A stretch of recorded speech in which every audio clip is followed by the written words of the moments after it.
We have tangent of 2 theta equals negative root 3, and we're trying to find all solutions and then all the solutions between 0 and 2 pi. My first step is to figure out what kind of angle has a tangent of negative root 3. From our previous work, we should know that tangent's the guy that I'm used to. There's only 1 3 in there. It's negative.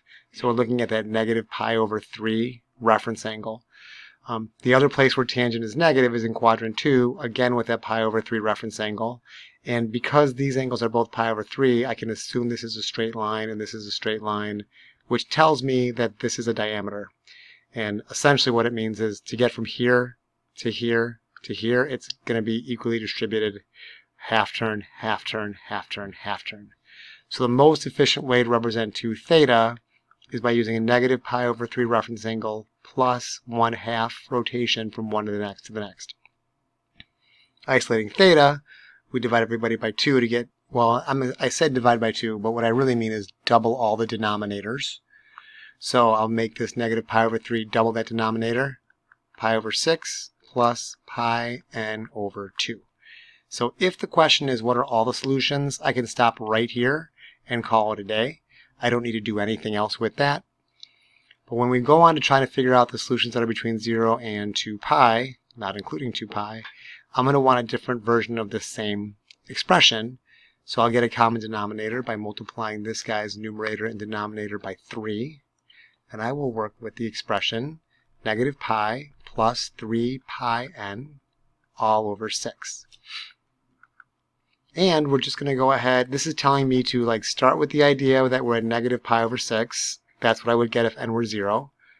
And then we're going to keep adding 3 to that numerator until we more than double the denominator. So negative pi over 6, of course, is not really going to be in my solution set because it's not between these values. And then I'll add 3 pi to that. So that's going to give me, let's do these colors in this night. I don't know what you call this shade. It's pretty though. I'll add 3. So that'd be 2 pi over 6. Add another 3 to that. It's going to be 5 pi over 6.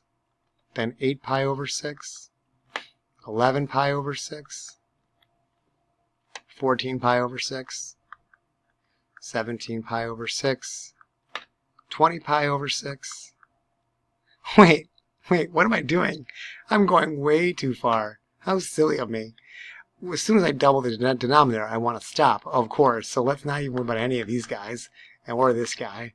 This is going to be a good amount of answers. And of course, let's just for fun, let's reduce our fractions. If this were an AP test, I would not reduce the fractions, by the way, but it's not, so reduce them. Best answer then, all thetas between 0 and 2 pi include pi over 3, 5 pi over 6, 4 pi over 3, and 11 pi over 6. And those are going to be my answers for this equation between 0 and 2 pi. Gosh, I hope you guys enjoyed watching this video as much as I enjoyed making it. Good luck.